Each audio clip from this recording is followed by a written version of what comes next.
이번 시간은 엣지 AI 로봇 4주차, 엣지 AI 로봇 구조 적용 사례에 대해 살펴보겠습니다.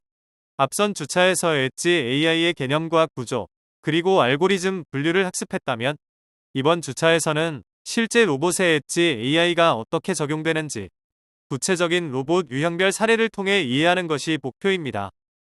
이번 주차의 핵심은 세 가지입니다. 첫째, 엣지 AI가 로봇 내부 어디에 위치하는지. 둘째, 로봇 종류에 따라 AI의 역할이 어떻게 달라지는지. 셋째, AI가 제어를 대체하는 것이 아니라 판단을 보조한다는 구조를 실제 사례를 통해 명확히 이해하는 것입니다. 이 관점을 중심에 두고 사례를 보시면 실제 로봇 설계 구조가 훨씬 명확해질 것입니다. 먼저, 모든 사례에 공통으로 적용되는 엣지 AI 구조 프레임입니다. 엣지 AI는 실시간 제어 루프 안에 직접 들어가지 않습니다.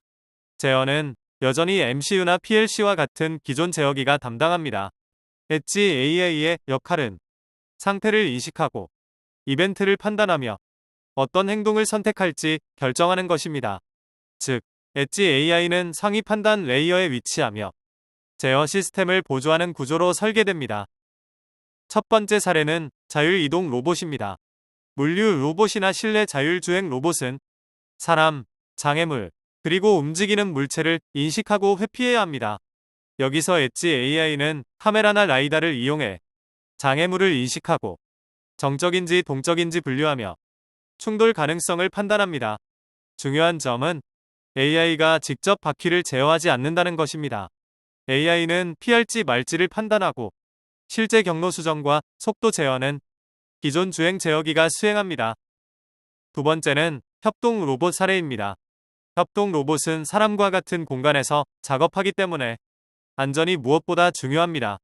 엣지 AI는 비전 센서나 뎁스 센서를 통해 사람을 인식하고 로봇 주변의 안전 영역, 즉 존을 판단합니다.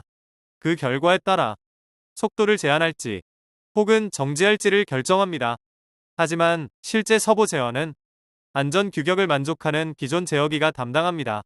AI는 위험 상태를 판단하는 역할, 제어기는 안전을 보장하는 실행 역할을 나누어 갔습니다. 세 번째는 스마트 제조 로봇입니다. 조립, 가공, 검사 로봇에서는 설비 이상을 조기에 감지하는 것이 매우 중요합니다. 엣지 AI는 전류, 진동, 토크, 소리와 같은 데이터를 분석해 정상 상태와 비정상 상태의 패턴을 학습합니다. 이상이 감지되면 경고를 발생시키거나 상태 플래그를 생성하고 그 결과에 따라 운전 조건을 변경하거나 정지 명령을 내립니다. 생산 제어 로직 자체는 여전히 PLC나 MCU 기반으로 유지됩니다. 마지막 사례는 서비스 로봇입니다. 안내 로봇, 청소 로봇, 배달 로봇과 같은 서비스 로봇은 상황에 따라 행동을 선택해야 합니다. 엣지 AI는 공간을 인식하고 사용자의 상태를 파악하며 현재 상황에 맞는 행동을 결정합니다. 예를 들어 안내를 할지, 대기할지, 이동할지를 판단하는 역할입니다. 실제 동작은 미리 정해된 모션이나 시나리오를 따라 기존 모션 제어기가 실행합니다. 이번 주차의 핵심을 정리해 보겠습니다. 엣지 AI는 제어를 대체하지 않습니다. 엣지 AI는 인지, 판단, 선택을 담당합니다. 안정성과 실시간성은 기존 제어 구조를 유지하는 것이 핵심이며 실제 로봇 시스템은 AI와 기존 제어가 결합된 하이브리드 구조로 설계됩니다. 이 구조를 이해하는 것이 엣지 AI 로봇 설계의 출발점입니다. 이상으로 엣지 AI 로봇 4주차 강의를 마치겠습니다. 질문은 화면에 표시된 이메일이나 SSIoT 홈페이지를 통해 문의해 주시기 바랍니다. 감사합니다.